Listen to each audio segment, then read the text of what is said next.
நான் படிச்சு முடிச்சுட்டு வெளிநாட்டில் போய் வேலைக்கு சேர்ந்துப்பேன். நீக்கா? நான் நல்லா படிச்ச பையனை பார்த்து கல்யாணம் பண்ணி வெளியூர்ல செட்டில் ஆயிருவேன். ஏம்மா வெளியூர்ல போய் செட்டில் ஆகணுங்கிற?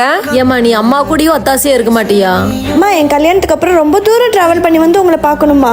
அப்பதான் பொண்ணோட பாசம் என்னன்னு உங்களுக்கு தெரியும், அம்மாவோட பாசம் என்னன்னு எனக்கு தெரியும். ஓ நீடா? நான்லாம் ஃப்ரீடமாக இருப்பேன், உங்கள் யார் டார்ச்சர் இல்லாமல், முக்கியமாக உங்கள் டார்ச்சர் இல்லாமம்மா. ஓ அம்மா சாப்பாடு ரெடி ஆயிடுச்சா? இதோ ஆயிடுச்சுமா. அம்மா நீ போட வேண்டிய என் ட்ரெஸ் எங்க? டேய் அந்த ரேக்ல மடிச்சு வச்சிருக்க பாருடா. அம்மா என் டிஃபன் பாக்ஸ் எங்கம்மா? மா என் ஜட்டி எங்கம்மா? அம்மா என் ஷூ பாத்தீங்களா? மா என் ஷார்ட்ஸு? அம்மா கேக்குதா? மா நான் கேட்டுட்டே இருக்கேன். ஐயோ அம்மா அம்மா அம்மா எதுக்கு எடுத்தாலும் அம்மா. எல்லாத்துக்கும் இந்த அம்மா தான் வேணுமா? நான் இல்லைன்னா என்னதான் பண்ணுவீங்களோ? ஐயோ பசிக்குது. அம்மா ஏமா யோசிச்சுக்கிட்டே இருக்கிறீங்க? புரியுது, நாங்க 2 பேரும் இல்லாம நீங்க எப்படி இருக்க போறீங்கன்னு யோசிக்கிறீங்க, அதானே?